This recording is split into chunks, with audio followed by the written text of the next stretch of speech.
శ్రీవారి దివ్య ప్రసాదములు పుస్తకాన్ని ఆవిష్కరించిన టీటీడీ చైర్మన్. శ్రీవారి ఆలయ మాజీ ప్రధాన అర్చకులు శ్రీ రమణ దీక్షితులు రచించిన శ్రీవారి దివ్య ప్రసాదములు పుస్తకాన్ని తిరుమలలోని టీటీడీ చైర్మన్ క్యాంప్ కార్యాలయంలో ఇవాళ చైర్మన్ బిఆర్ నాయుడు ఆవిష్కరించారు. ఈ పుస్తకంలో శ్రీవారికి వైకానస ఆగమోక్తంగా నిర్వహించే కైంకర్యాల్లో నివేదించే అన్నప్రసాదాల గురించి పూర్తి సమాచారాన్ని పుస్తకంలో పొందుపరిచినట్లు చైర్మన్కు పుస్తక రచయిత శ్రీ రమణ దీక్షితులు తెలిపారు. ఈరోజు తిరుమలలో శ్రీవారి దివ్య ప్రసాదాల గురించి నేను పొందుపరిచిన ఒక పుస్తకాన్ని గౌరవనీయులైన మన టీటీడీ పాలక మండలి అధ్యక్షులు బిఆర్ నాయుడు గారి చేతుల మీదుగా ఆవిష్కరించడం జరిగింది. మన గౌరవనీయ ముఖ్యమంత్రుల వారి ఆధ్వర్యంలో అధ్యక్షుడు వారు బిఆర్ నాయుడు గారు ఎన్నో పుణ్య కార్యాలు చేస్తున్నారు. సనాతన ధర్మాన్ని కాపాడే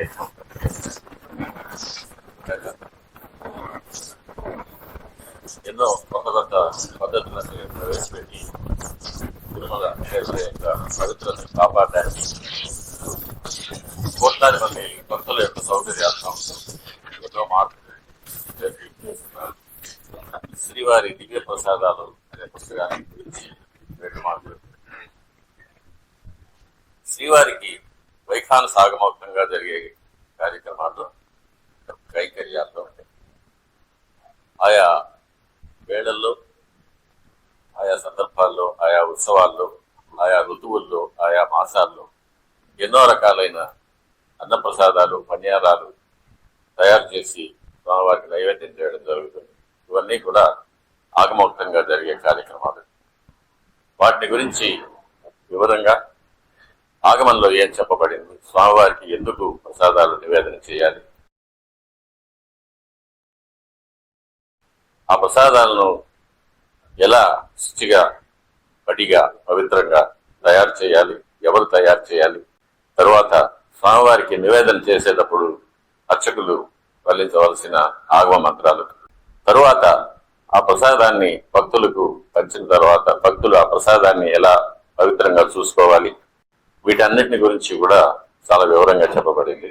ఇదే కాకుండా ఆగమోక్తంగా ఈ ప్రసాదాల్లో తయారీలో వాడవలసిన దినుసుల యొక్క ఆరోగ్య లక్షణాలు, వాటికి భక్తుల మీద ఉన్న అభిప్రాయాలు, వీటన్నిటిని గురించి కూడా ఇందులో వివరంగా పొందుపరచబడి ఉంది. వారు చిన్న దేవాలయాల్లో కానీ, గృహాల్లో కానీ, పండుగల సందర్భంగా కానీ, ఉత్సవాల్లో కానీ, పర్వదినాల్లో కానీ తిరుమల దేవాలయాల్లో తయారు చేసే ప్రసాదాల్లాగే తయారు చేసుకోవడానికి తయారు చేసే విధానాలు కూడా ఇందులో అమర్చబడి ఉంది. ఇంతేకాకుండా ప్రాచీనమైన శిలాశాస్త్రాల నుంచి చక్రవర్తులు, మహారాజులు, జమీందారులు, దండనాయకులు, మంత్రులు వీరందరూ కూడా ప్రాచీన కాలంలో స్వామివారి యొక్క నివేదనలకు ప్రసాదాలు తయారు చేయడానికి ఆయా ముఖ్య దినాల్లో స్వామివారికి ఆరగింపు చేసి శాస్త్రోక్తంగా అర్చకులు, పాచకులు, పరిచారకులు, సిబ్బంది, భక్తులు మొదలైన వారికి పంచడాన్ని గురించి, అందుకు వారు చేసిన ఏర్పాట్లు పంట భూములను, గ్రామాలను దేవాలయానికి సమర్పించుకొని, అంతేకాకుండా రొక్కంగా కానీ, స్వర్ణంగా కానీ, లేక గోవులుగా కానీ ఆ గోవులను పరామర్శించడానికి సిబ్బంది, ఆ సిబ్బందికి వేతనాలు, వీటన్నిటినీ కూడా ఆ శిలాశాసనాల్లో నుంచి తీసి ఇందులో ప్రచురించడమైంది.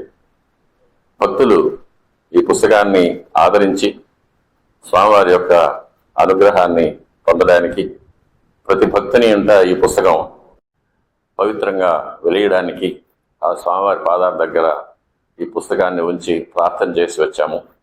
ఇది భక్తుల కొరకు స్వామివారి అనుమతితో అందరికీ సమర్పిస్తూ ఉన్నాం. ఓం శ్రీ వెంకటేశాయ నమః.